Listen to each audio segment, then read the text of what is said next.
Hey Chaotic Crew, it's Brian back again with the last Duskmourn Precon upgrade. This time we're going over Endless Punishment. Make sure to comment on all of the Duskmourn Precon upgrade videos for a chance to win a Precon of your choosing from the Duskmourn set anywhere in the US.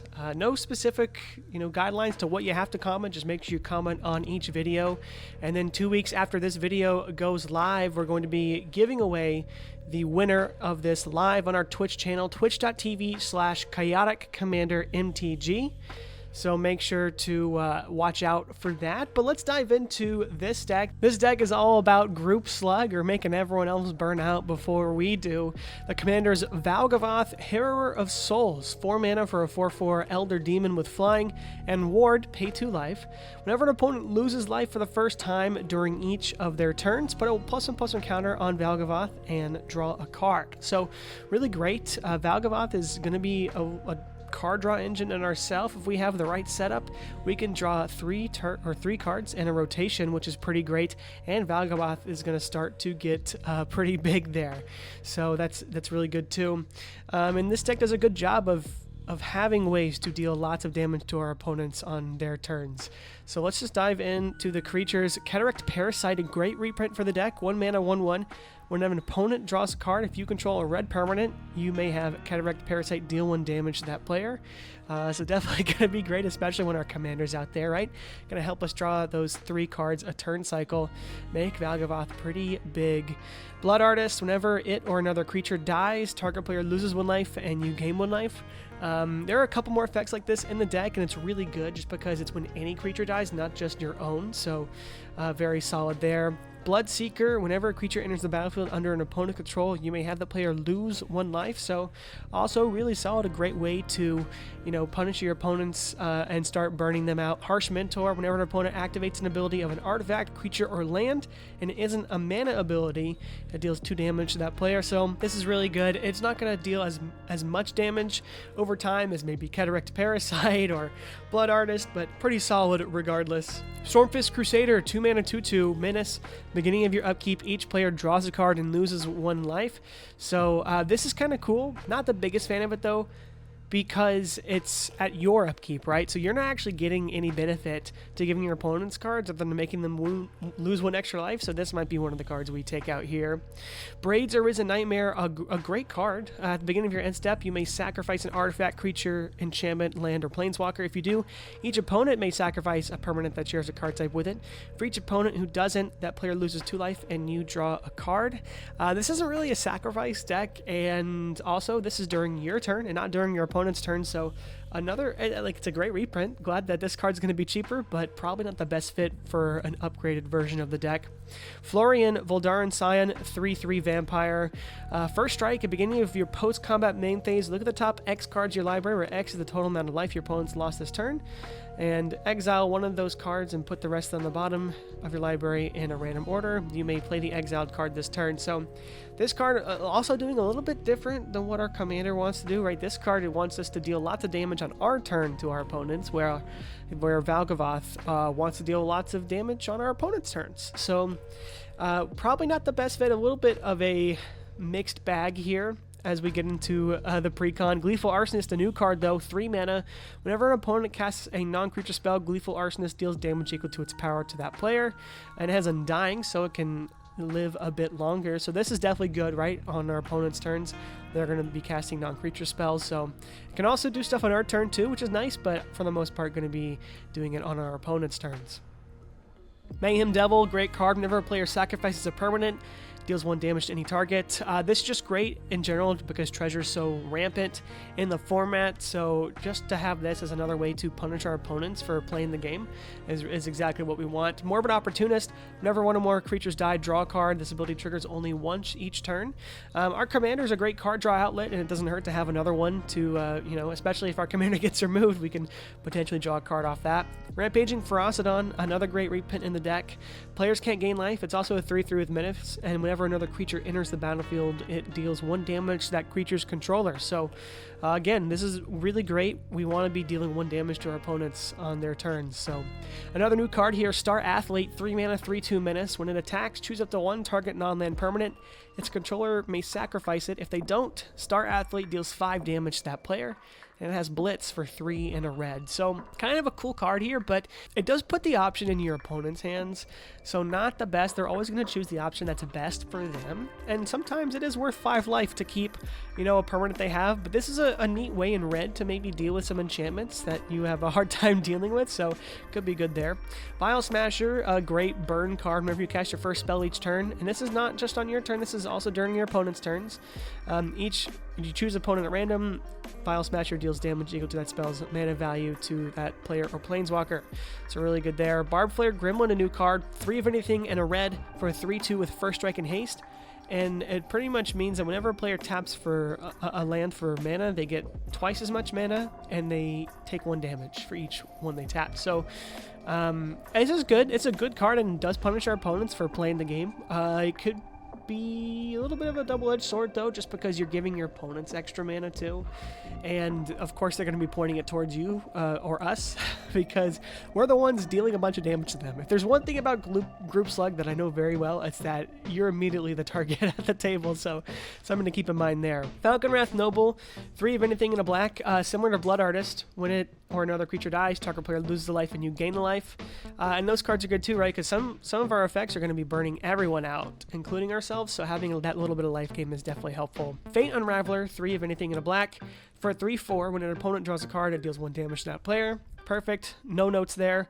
Carter Doomscourge, a very good card, and especially in a deck that draws a lot of ire, a lot of hate. When it enters, you pretty much goad all your opponent's creatures, and then but it's not just the creatures they have, it's any creatures that they can attack with. So even if they play down a Hasty Boy, it'll have to attack an opponent, and whenever an attacking creature dies in general, each opponent loses 1 life and you gain 1 life. So right, they have to attack in. Some creatures will probably die, and you'll end up being able to ping some people and gain some life. Mogus, God of Slaughter, 4 mana for a 7/5. As long as your devotion to black and red is less than 7, Mogus isn't a creature. At the beginning of each opponent's upkeep, it deals 2 damage to that player unless he or she sacrifices a creature. This is definitely really powerful here. Even if they don't take the damage, we have enough damage dealing guaranteed things already, essentially, that this isn't going to matter too much if they choose to sack a creature. That's just pure value for us, and Mogus is just hard to get rid of sometimes, so very good there. Nightshade Harvester, 3 of anything in a black for a 2/2. When a land enters the battlefield under an opponent's control, that player loses 1 life and put a +1/+1 counter on Nightshade Harvester. This can get really big, especially if played early on, and is a really great card just in any commander game, and especially those combat metas. This will be really strong. Rakdos, Lord of Riots, 4 of anything for 6/6. Can't cast this spell unless an opponent lost life this turn. It's not too hard for this deck, but not, really easy, especially since we want to be dealing a lot of damage on our opponent's turns. 6/6 with Flying and Trample. Creature spells you cast cost 1 less to cast for each life your opponents have lost this turn. So once it's on the battlefield, it makes our creatures cost less. So if our commander died, or we have a big, 7 drop, which we're getting to later, right in our hand, it's going to cost a lot less if we can deal some damage. With a 6/6 Flying Trampler, not too hard to do that. Solemn Simulacrum, a great way to ramp out, and it wants to die, so it's a good blocker as well. Not bad there. Tectonic Giant is interesting too. When it attacks or becomes the target of a spell an opponent controls, choose 1. Deals 3 damage to each opponent, or you can exile the top 2 cards of your library, and until your next turn you may play one of them. Brash Taunter is really good too, is a great blocker, and you can also have it fight at instant speed a creature, and then whenever it gets dealt damage, it deals that much damage to an opponent, so very good there. You can even have Brash Taunter fight one of your own creatures, and the Valgavoth, that gets massive. You can have it fight Brash Taunter and deal a bunch of damage to someone's face, so a really good synergy. Grey Merchant of Asphodel, a great way to gain life, and your opponents do lose life too, right? So that's good, but typically, if you just have this in your commander, you're going to be gaining 9 life, and your opponents are losing 3 life each, so that's pretty good for 5 mana, I would say. worth keeping in the deck. Massacre Girl, sort of a board wipe on a creature, so keeping her in. Persistent Constrictor, 5 mana for a 5/3. Beginning of each opponent's upkeep, they lose 1 life. You put a 1/1 counter on up to 1 target creature they control. So again, this is perfect for what the deck wants to do. You know, your opponents are losing life on their turns. It also has Persist, so it's a lot harder to get rid of. The Persist and the Undying. New cards in this deck, was not expecting that. Then we have Sir Conrad the Grim. Similar to, you know, Blood Artist, but it's whenever another creature dies or a creature card is put into a graveyard from anywhere other than the battlefield, or a creature card leaves your graveyard, Sir Conrad deals 1 damage to each opponent. So this is going to do lots of damage as well, and then you can instant speed, make each player mill a card, and potentially get in a damage that way. Lord of Pain, the alternate commander of the deck, 5 mana for a 5/5 with Menace. Your opponents can't gain life. Whenever a player casts their first spell each turn, choose another target player. Lord of Pain deals damage equal to that spell's mana value to the chosen player. So you can choose a player other than whose turn it is, but if you don't have another way to get your commander going to draw that card, then you probably want to choose the player that cast it, unfortunately. But this is a fun card because you can play some politics and be like, hey, you know, if you play a big spell, I won't hit you with it, I'll hit someone else with it. So very fun card here. I'm sure this will be a popular build around. Combustible Gearhulk, 6 mana, 6/6. Semi-card draw, semi-putting stuff in the graveyard. We don't really run a big Reanimator package here, and sure, people could take the damage, but we don't run a ton of big mana spells, and it's just not really that worth it to have Combustible Gearhulk just chugging along. So we're probably going to take this one out just because it's, you know, not really card draw. Fear of Burning Alive, though, 6 mana, 4/4 in the main set of Duskmourn. And it has, when it enters, it deals 4 damage to each opponent. And Delirium, whenever a source you control deals non-combat damage to an opponent, if there are 4 or more card types among cards in the graveyard, Fear of Burning Alive deals that amount of damage to target creature that player controls. So if you have Delirium when you play this, 4 damage to each opponent and 4 damage to a creature they control. Pretty great for just 6 mana. And then it also having that static ability on the field for your future pings are going to be good too. Massacre Worm is pretty solid. 6 mana, 6/5. When it enters, gives creatures your opponent control -2/-2. And then whenever a creature an opponent controls dies, that player loses 2 life. The biggest gripe with Massacre Worm in this deck for me is that it really makes your opponents want to target you, right? Because if your opponent's creatures die, they're losing 2 life, and they probably don't want to to do that. They want their creatures to live, and we're the only person benefiting off of this. Plus, we only get the board wipe on our turn, and it doesn't really do much with our commander, so we'll take a look at this card later. Karavek the Merciless, similar to the Lord of Pain, when an opponent casts a spell, Karavek deals damage equal to that spell's mana value to any target. So this isn't just on their turn, or the first spell, it's any spell, so very strong there. Then we're going into our spells. Feed the Swarm, great to destroy creatures' enchantments. Sure, we're losing some life, but we have some life gains in here as well. Grab the Prize is from the main set too. Additional cost to cast it, you discard a card. Draw 2, and if the discarded card wasn't a land, deals 2 damage to each opponent. So, unfortunately, this isn't an instant, but still pretty good, especially in a burn deck to have that. Infernal Grasp is good creature removal. Rakdos Charm gets graveyards or an artifact, or heck, if someone gets an infinite creature combo on board or has 80 creatures, those token decks can get out of hand pretty fast. Rakdos Charm's there to save the day. Sign of Blood is pretty nice. Target player draws 2 and loses 2. Unfortunately, it's not instant speed. Bedevil, destroy target artifact creature or planeswalker is good. Blood Pact, target player draws 2 and loses 2. So this is the instant speed version. Chaos Warp, solid. Light Up the Stage is great. Suspended Sentence is a new card. It's one of those cycle of suspend, but this time in black, and it just destroys a creature. So kind of cool there. Sadistic Shell Game, starting with the next opponent in turn order. Each player chooses a creature you don't control, destroy the chosen creature. So they could technically all choose one creature if they were gonna, band up against you, but 5 mana for 1 to 3 creature removal is not terrible. Degree of Pain, a good board wipe, and you can cycle it as well in case you have your big commander, and the cycle can get rid of a lot of creatures. Blasphemous Act is also great too. Maybe our commander gets to a point where it's even bigger than this, so great to have those board wipes in there. Then for artifacts, we have Basilisk Collar to help gain us some life. Our commander's going to be getting big, so if we can equip him with a Basilisk card, that definitely helps. Soul Ring, of course, Arcane Signet, Fellwar Stone, Lightning Greaves is in here too, which is great. We want to protect our commander. We want it to live, so very solid there. Mind Stone to help ramp. Rakdos Signet.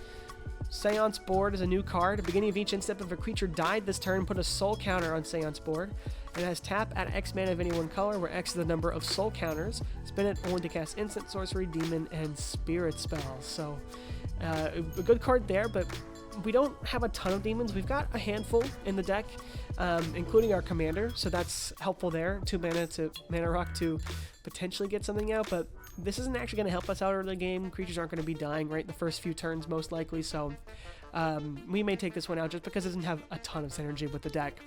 Talisman of Indulgence, another great way, and Thought Vessel as well is 2 mana rocks. And then Mask of Grizzlebrand, 3 mana, 3 to equip for an equipment that gives flying and lifelink, and then whenever equipped creature dies, you can pay X life for X its power. If you do, draw X cards. So more card draw for us, which is great. Moving on to enchantments, we've got Enchanter's Bane.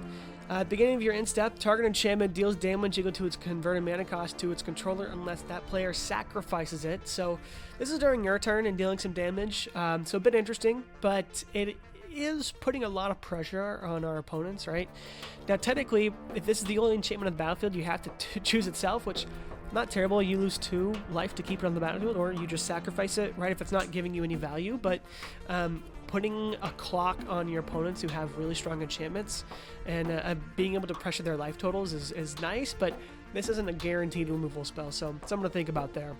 Bastion of Remembrance, 3 mana enchantment. When it enters, create a 1/1 white human soldier, and then whenever a creature you control dies, each opponent loses a life and you gain a life. So very solid there. This is only creatures you control, unlike Blood Artist and some of the other cards we've seen, but still really good nevertheless. Theater of Horrors. At the beginning of your upkeep, exile the top card of your library. During your turn, if an opponent lost life this turn, you may play lands and cast spells from among cards exiled with Theater of Horrors. You can pay 4 mana and have it deal 1 damage to target opponent or planeswalker. So this card's interesting. It's really good, right? Especially in burn decks, but our deck is wanting to do a lot on our opponent's turns, and this card wants us to do stuff on our turn too. Sometimes it's just asking a lot to focus on both of those. Like, sure, every now and then we're going to get in there with our commander or hit someone with a Vial Smasher or something, but I don't know. It's asking a lot, and sure, it is thinning our deck, but yeah, it's interesting. Spiteful Visions, 4 mana. At the beginning of each player's draw step, the player draws an additional card. Whenever a player draws a card, Spiteful Visions deals 1 damage to that player. So that's good too. It's getting our opponents to lose life, but it is giving them an extra card, and it's probably going to come at us if since we're doing a lot of burning, and typically that points a lot of aggro in our direction, so something to think about too. And then the room of the deck, we have Spiked Corridor on the left for 3 and a red. When you unlock it, you make 3 1/1 red devils, and when they die, they deal 1 damage to any target. And on the right, you have Torture Pit, 3 of anything in a red, and if a source you control would deal non-combat damage to an opponent, it deals that much damage plus 2 instead. So really good card there to start making those 1 damages per turn, 2 damages per turn into 3s and 4s, and that's when it's gonna get dangerous. And then the deck has 38 lands. Again, nothing really crazy. There is Graven Cairns, which hasn't had a reprint in a bit. Witch's Clinic is really nice to give our commander lifelink, which is cool. A bunch of lifelink cards in this deck. I mean, even though we're punching ourselves a little bit, having that life gain is really going to help pad out our life total so we don't die as quickly to people who are teaming up on us. So that is definitely helpful there. But let's dive into the cards that I'm taking out of here and what cards I'm going to be putting in. All right, so first to start off, we're taking out 7 creatures. Barbed Flare Gremlin we talked about already. It gives our opponents extra mana. It's definitely going to be pointed in our direction, so we're taking that card out. Braids, again, triggers on our turn, not our opponent, so it doesn't really synergize with the commander. Sure, it's burning our opponents, but we also don't have a ton in this deck that we want to be sacrificing, right? With that, we want to be ahead for this to do anything, and so it's just a card we're going to take out. Combustible Gear Hulk, we also mentioned that it just doesn't do enough for us. Most of the time we're going to be milling 3, our opponent's going to be losing like 5 life, which is whatever, right? It's not amazing, and then we get a 6/6 first strike, so it doesn't do a lot. Florian as well, it's doing stuff on our turn. We want to be doing it on our opponent's turn. Massacre Worm, very similar. Star Athlete, it gives our opponents that choice, right? We want to actually be getting rid of those enchantments, not just giving them the choice to get rid of it. And again, this is only on our attack, so it's on our turn. So we really want to stop focusing on these cards that do stuff on our turn and focus on it that does it on opponents' turns. Stormfist Crusader is the same way. We're giving each other opponent a card, and for what? 1 life? That's not worth it at all. That's a terrible trade. Sign in Blood, target player draws 2 and loses 2. We're already drawing a bunch with our commander out. As soon as we get our commander out and we have an engine going, we don't need card draw. Now, there is, you could argue you might need some card draw to help get your commander on the battlefield and stay in the battlefield, and you're welcome to not take out Sign in Blood, but I would take it out. Same with Blood Pact. I think we don't really need to be drawing it. It is nice. It is a good card, but our commander does so much. Our commander does so much, and instead of having these card draw options, I'd rather have cards that protect our commander. So we'll get to that in a second. We took out Sandspore. It doesn't have as much synergy with our commander. Spiteful Visions. Beginning of each player's draw step, the player draws an additional card. Again, those extra cards are coming at us. Otherwise, this is a great card for the deck, but yeah, we just don't want our opponents having those extra cards. And then Theater of Horrors, again, it's another our turn spell. You can pay 4 mana to instant speed someone for 1 damage, but it's not worth it in my opinion. Spinerock Knoll is a good card, but we're typically not going to be doing 7 damage unless we hit someone with our commander. Very possible, but just a tap land, I figured we'd take it out because we don't have too much synergies with Exile, and I'd rather have a mountain in there instead or another utility land. Swamp, too many lands. 38 lands for this deck. There's not too many big drops, right? There are a couple, but with the card draw we have, we're going to be able to get our mana as we need it. So don't really need to have 38 lands. I took Temple of the False God out too, just because we really want our commander out as soon as possible. So getting this early on kind of slows that down. But yeah, let's go into what I added in. We took Cemetery Gatekeeper. We put that card in. 2 mana for a 2/1 first strike. When it enters the battlefield, exile a card from your graveyard. Typically this might be like an Evolving Wilds or a land. Whenever a player plays a land or casts a spell, if it shares a card type with the exiled card, Cemetery Gatekeeper deals 2 damage to that player. So if we can get a land, that's the best case scenario, but otherwise we can get like a sorcery, a creature, and this is going to be doing lots of stuff on our opponent's turns, which is really great, and just for 2 mana is solid. Also, Semi-Graveyard Hate. If you have to get rid of a card in the graveyard, Cemetery Gatekeeper can do that. Magebane Lizard. Whenever a player casts a non-creature spell, it deals damage to that player equal to the number of non-creature spells they've cast this turn. So pretty great, like that new card that has Undying. As soon as they cast non-creature spells, they're taking damage. So doesn't have to be on their turn either. It's really great there. Ob Nixilis, we wanted to put in. It's really great. Our opponents are going to be losing lots of life, so having that impulse draw is really cool, and being able to take advantage of extra cards and make Ob Nixilis powerful and a big beater with flying and trample. So very solid there. Razorkin Needlehead from the main set of Duskmourn is a fantastic add-in to this deck as well. Has first strike if it's your turn. That text is irrelevant, as whenever your opponent draws a card, it deals 1 damage to them. So another effect like that that's just going to pile on and get our commander triggered. Rug of Smothering. Whenever a player casts a spell, they lose 1 life for each spell they've cast this turn. So similar to Magebane Lizard, and it's just any spell, not just non-creatures. So very solid there. I added Starscream, one of my favorite cards to add in most decks that are black, right? Pretty much it's 4 mana for the front side. 3 mana to play on the backside. Typically going to play it on the back.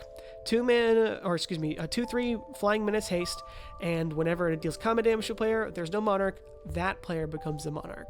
So this is kind of cool and can trigger some of your cards like Razorkin Needlehead to make them take an extra damage, but you're only giving them the Monarch 1 turn. You're typically going to give it to someone that you can hit next turn, because when you become the Monarch, you convert Starscream to the front, and that's the side we care about. With whenever you draw a card, if you're the Monarch, target opponent loses 2 life. So what's great about Valgavoth, right? Say we have Starscream and Valgavoth on the field, we're the Monarch, and someone, we ping someone for drawing a card.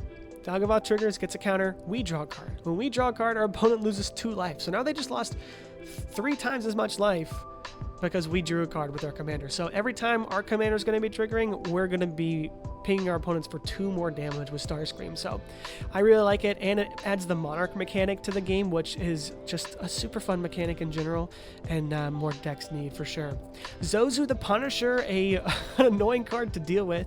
Whenever a land enters, it deals 2 damage to that land's controller. So this is going to hurt us too, but it's guaranteed way to get, you know, damage on everyone on board. Blood for the Blood God is a great card. Costs 1 less to cast for each creature that died this turn, and then you discard your hand, draw 8 cards. Blood for the Blood God deals 8 damage to each opponent. Exile Blood for the Blood God. So typically this is the best after a board wipe, right? Our commander's not going to be in the battlefield after a board wipe, but this could be good to help refill our hand then. But if we can cast this for the 11 mana, or even, you know, down to 8 mana if 3 creatures died or what have you, right? Then this can definitely be good as well with our commander. Instant speed is not bad. And then Bolt Bend is a great way to protect our commander. Always going to be above 4 power, so very solid. Going to cost 1 red to change the target of a spell or ability with a single target, and it just helps keep our commander alive, right? Even with the ward, if they want to target it and they have to ward, pay 2 life, we'll draw a card. Thank you very much. And then I'm going to Bolt Bend. That's going to be moved to something else. Soul Shatter, a great card, especially in a deck like this where we're going to be the target of a lot of players. It's going to deal with everyone's best creature, essentially, so very solid there. And then because our commander is going to be getting big, right, 2 rotations if we get full triggers, it's already a 10-10, and then we can just kill with Infect. So love that for us. We have a couple other creatures that can do a lot. Say you have a Karavek on the battlefield and someone goes to cast a big spell, Tainted Strike your Karavek, and it deals Infect to the opponent. It can definitely surprise them when you least expect it, and very fun card, and probably not going to make this deck better by putting it in, but definitely more fun. Withering Torment, 3 mana, destroy target creature or enchantment, you lose 2 life for an instant. Very solid card here, and better than the whatever this runner was, the Star Athlete. Yeah, much better replacement for that. And then Swiftfoot Boots, the deck already had the Greaves, so we had to put the boots in, give our commander hexproof, make it even harder to target, and haste. Revenge of Ravens is also solid. Making a creature attacking us or a planeswalker we control, that controller loses a life when we gain a life. Again, it's helping pad our life total, but also pinging our opponents when they attack us. So if our commander hasn't triggered, it's even more incentive to not attack us, which is nice. Rolling Vortex, beginning of each player's upkeep, deals 1 damage to them. Whenever a player casts a spell, if no mana was spent to cast a spell, Rolling Vortex deals 5 damage to that player. We do have some Impulse Draw cards in this deck, but we're never casting spells for free, like off of Cascade or anything, so this is really good. There's a lot of decks nowadays that do this, so very solid card here. And then you can pay a red to make opponents not gain life this turn, which is very solid in response to like someone casting a big life gain spell or whatnot. This is really good. And then lastly, we added Reliquary Tower. We're drawing a ton of cards, so we have Thought Vessel. Why not the Reliquary Tower? Let's go ahead and add that in, and we'll be good to go. I did have a couple non-budget options here. If your wallet is just absolutely massive, or if your play group uses proxies, or if you already have them in your collection, I would put in Orcish Bowmasters here. Just a very solid way to flash in, get a damage, or, you know, if your opponent's playing draw decks, then this is really good too. Same with Shieldred, you're punishing your opponents for drawing cards, and we're gaining life when we draw cards, and we are drawing a lot, so that's good there too. But yeah, that's gonna do it for this deck tech. I hope you guys enjoy. Let me know what you think, what you would take out, what you're gonna add in. Make sure that you comment not only on this video, but on all 4 of our Duskmourn Precon upgrade videos for a chance to win a Duskmourn Precon of your choosing anywhere in the US. So make sure to do that. This is the last one, so 2 weeks from the live date of this video, we're going to be going live on our Twitch stream, twitch.tv/chaoticcommandernmtg. We're going to be choosing the winner live, and it's going to be a great time overall, so make sure to mark that in your calendar and check it out. But otherwise, I hope you enjoyed the deck tech. Going to be making some more Duskmourn commanders for the future, so I hope you enjoyed this one, and I'll see you next time. Bye.